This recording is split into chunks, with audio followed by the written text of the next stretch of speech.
Bonjour à toutes et à tous, et bienvenue sur la chaîne Yuba. Aujourd'hui, on plonge au cœur d'un sujet clé pour comprendre l'économie moderne, l'investissement direct étranger, ou plus simplement, l'IDIO. Accrochez-vous, car dans cette vidéo, on va décortiquer ensemble ce concept pas à pas, de façon simple, claire et structurée, pour que vous ayez enfin une vision concrète de son importance et de son impact. Qu'est-ce que l'investissement direct étranger ? L'investissement direct étranger, tout simplement, c'est lorsqu'une entreprise ou un investisseur étranger décide de placer son argent durablement dans un pays. Mais attention, il ne faut pas confondre. L'achat et revendre des actions en bourse, ça s'appelle un investissement de portefeuille. Autrement dit, c'est de la spéculation financière. Et ça n'a rien à voir avec l'IDE. Un investissement direct étranger, c'est du solide, du concret. Comme construire une usine, racheter une entreprise locale ou mettre en place un partenariat stratégique. Alors, quels sont les types d'investissements directs étrangers ? Excellente question. Quand on parle d'investissement direct étranger, il existe plusieurs types. Premièrement, le projet neuf, ce qu'on appelle le greenfield. C'est lorsqu'une entreprise étrangère part de zéro pour créer quelque chose de nouveau dans un pays hôte. Par exemple, Renault qui ouvre une nouvelle usine automobile à Tanger. Deuxièmement, fusion ou acquisition, ce qu'on appelle le brownfield. Ici, l'entreprise ne construit pas de zéro, elle rachète une usine ou une structure déjà existante, puis la modernise. Exemple, une multinationale qui rachète une vieille usine textile au Maroc pour la remettre à niveau. Troisièmement, l'expansion. C'est lorsqu'une entreprise étrangère est déjà présente dans un pays et décide d'agrandir ses activités. Par exemple, la chaîne BIM est déjà installée au Maroc depuis 2009. Chaque fois elle ouvre des nouveaux magasins ou qu'elle élargit son réseau, aujourd'hui plus de 600 points de vente, cela constitue un IDE par expansion. Quatrièmement, la joint venture. C'est un partenariat entre une entreprise locale et une entreprise étrangère qui décident de créer ensemble une nouvelle société. Par exemple, concret au Maroc, Centrale Danone. La multinationale française Danone s'est associée avec le groupe marocain Centrale Laitière pour créer une coentreprise. Grâce à cette collaboration, Danone apporte son savoir-faire international, tandis que Centrale Laitière assure une forte implantation locale. Ensemble, elles développent des produits adaptés aux besoins du marché marocain. Cinquièmement, l'IDE horizontale. C'est quand une entreprise étrangère s'installe dans un pays étranger pour produire et vendre les mêmes produits ou services qu'elle vend déjà dans son pays d'origine. Par exemple, McDonald's ou Carrefour qui ouvrent des filiales au Maroc pour vendre exactement ce qu'ils proposent en France. L'IDE verticale, c'est quand une entreprise étrangère s'installe dans un pays non pas pour vendre directement ses produits, mais pour profiter d'un avantage spécifique, soit des matières premières, soit une main-d'œuvre moins chère, soit une position géographique stratégique. Autrement dit, chaque pays prend une partie de la chaîne de production. Exemple, l'industrie automobile au Maroc.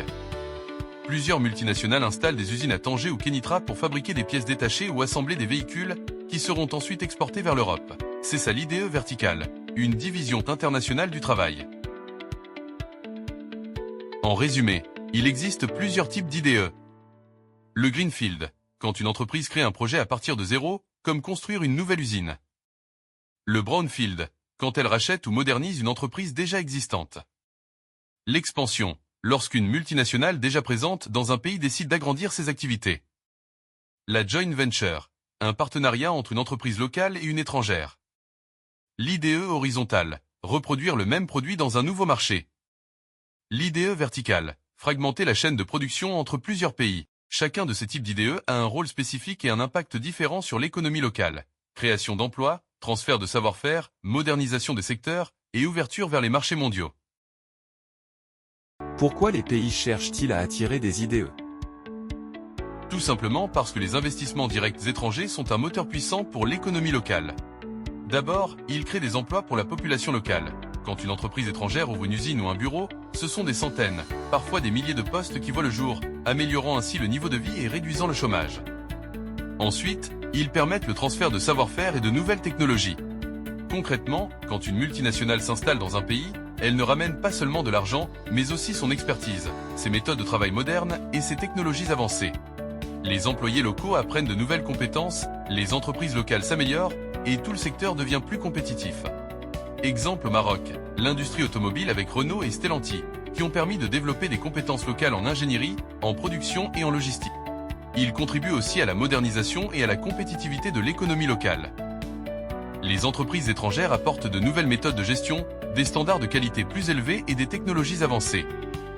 Résultat, les entreprises locales s'adaptent, innovent et deviennent plus compétitives, aussi bien sur le marché national que sur le marché international. De plus, les IDE favorisent aussi l'ouverture internationale. Lorsqu'une multinationale s'installe dans un pays, elle l'intègre dans ses réseaux mondiaux de production et de commerce. Résultat, le pays n'est plus isolé, il accède à de nouveaux marchés, attire plus de partenaires et devient un acteur dans la mondialisation. Ensuite, les IDE génèrent aussi des recettes fiscales pour l'État. Les entreprises étrangères installées dans le pays paient des impôts, des taxes et des droits divers. Ces ressources supplémentaires permettent de financer les infrastructures, l'éducation ou encore la santé, et soutiennent ainsi le développement économique et social. Enfin, les IDE soutiennent la croissance durable. Parce qu'ils ne se limitent pas à un simple flux d'argent, mais apportent aussi des emplois, de la technologie, de la compétitivité et des recettes fiscales. Tout cela renforce l'économie sur le long terme, réduit les inégalités et ouvre la voie à un développement plus équilibré et durable. En résumé, attirer des IDE, c'est un moyen rapide et efficace pour accélérer le développement économique. Il crée des emplois, apporte des technologies, modernise les secteurs, renforce la compétitivité et ouvre le pays sur les marchés mondiaux. En un mot, un vrai moteur de croissance durable. Mais alors, une grande question se pose, quels sont les vrais facteurs qui influencent l'attraction des investissements directs étrangers? Très bonne question. Plusieurs facteurs déterminent l'attraction des IDE dans un pays, à savoir, la taille et la croissance du marché local sont des facteurs essentiels pour attirer les IDE. Plus un pays a de consommateurs et plus son économie croît rapidement, plus il devient intéressant pour les entreprises étrangères. Elles y voient l'opportunité de vendre leurs produits et services à un large public et de développer leurs activités. Par exemple au Maroc, le marché de la téléphonie mobile et de l'agroalimentaire attire de nombreux investisseurs grâce à une population jeune et une demande croissante.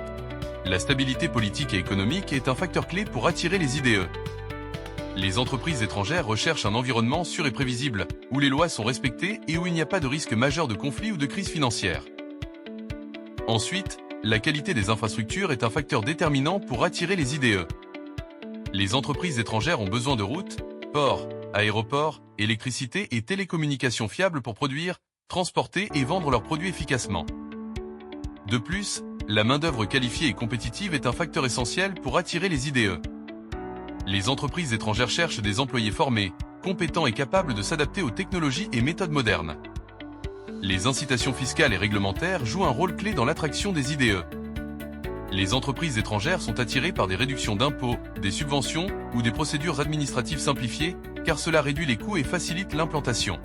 La position géographique joue un rôle clé. Être proche de grands marchés ou situé sur des axes stratégiques facilite les exportations, réduit les coûts logistiques et rend un pays beaucoup plus attractif pour les investisseurs. Prenons l'exemple du Maroc, grâce à sa position entre l'Europe et l'Afrique, et à ses ports modernes comme Tanger Med, il attire de nombreux IDE dans des secteurs comme l'automobile, la logistique et l'agroalimentaire. Les entreprises choisissent ainsi le Maroc pour accéder facilement aux marchés européens et africains. Mais alors, quelles sont les véritables limites des IDE pour un pays? Les investissements directs étrangers, c'est vrai, apportent beaucoup d'avantages, mais attention, ils ont aussi des limites. Première limite des IDE, la dépendance. Trop compter sur les investissements étrangers peut rendre un pays vulnérable. Si les investisseurs décident de se retirer ou de réduire leurs activités, cela peut entraîner des pertes d'emplois, une baisse de production et un impact négatif sur l'économie locale. Deuxièmement, les profits rapatriés. Une grande partie des bénéfices générés par les entreprises étrangères repart souvent vers le pays d'origine de l'investisseur. Cela réduit l'impact réel sur l'économie locale et limite les ressources disponibles pour le développement national. Troisièmement, la concurrence avec les entreprises locales. Les multinationales, souvent mieux financées et plus puissantes, peuvent parfois écraser les petites entreprises nationales, limitant leur croissance et leur part de marché. Cela peut déséquilibrer l'économie locale si les mesures de protection ou d'accompagnement ne sont pas mises en place. Quatrièmement, le risque social et environnemental. Certaines entreprises étrangères peuvent ne pas respecter totalement les normes locales, ce qui peut entraîner des conditions de travail difficiles, une pression sur les ressources naturelles ou une pollution accrue. Il est donc important que l'État mette en place des régulations strictes pour protéger la population et l'environnement. Enfin, les avantages fiscaux excessifs. Pour attirer les IDE, certains pays accordent des exonérations et réductions d'impôts très généreuses. Mais si elles sont mal calibrées, ces mesures peuvent réduire les recettes fiscales de l'État et limiter sa capacité à financer les services publics essentiels comme l'éducation, la santé ou les infrastructures.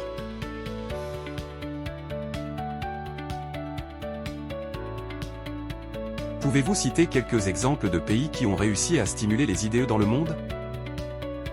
Bien sûr, voici quelques exemples de pays qui ont réussi à stimuler fortement les IDE grâce à des politiques adaptées. Singapour, grâce à sa position stratégique, sa stabilité politique et ses infrastructures modernes, ce petit pays est devenu un véritable hub financier et logistique mondial, attirant des milliards d'investissements étrangers. L'Irlande. Elle a réussi à attirer les géants de la tech comme Google, Apple ou Facebook, grâce à un impôt sur les sociétés très bas et une main-d'œuvre hautement qualifiée. Le pays est devenu une véritable base européenne pour les multinationales. Les Émirats arabes unis. Ils ont investi massivement dans des infrastructures modernes et mis en place des zones franches très attractives. Dubaï et Abu Dhabi sont devenus des pôles incontournables pour les multinationales dans la finance, le commerce et la logistique. La Chine. Grâce à ses zones économiques spéciales, comme Shenzhen, le pays a attiré des milliards d'investissements directs étrangers et est devenu l'atelier du monde, un centre majeur de production et d'exportation. Le Maroc. Le pays s'impose comme un hub industriel africain, notamment dans l'automobile avec Renault et Stellantis, et dans l'aéronautique avec Boeing et Safran. Grâce à ses infrastructures modernes, sa main-d'œuvre qualifiée et sa position stratégique, le Maroc attire de plus en plus d'IDE. Ces pays montrent une chose essentielle, la combinaison d'une stabilité politique et économique, d'infrastructures modernes, d'une fiscalité attractive et d'une main-d'œuvre qualifiée est la clé pour attirer les investissements directs étrangers. En d'autres termes, c'est cette recette qui transforme un pays en destination privilégiée pour les IDE. En résumé, les investissements directs étrangers sont une véritable opportunité pour dynamiser l'économie. Ils créent des emplois, favorisent le transfert de savoir-faire et renforcent l'ouverture internationale. Mais ils comportent aussi des limites, comme la dépendance, la fuite des profits ou la concurrence avec les entreprises locales.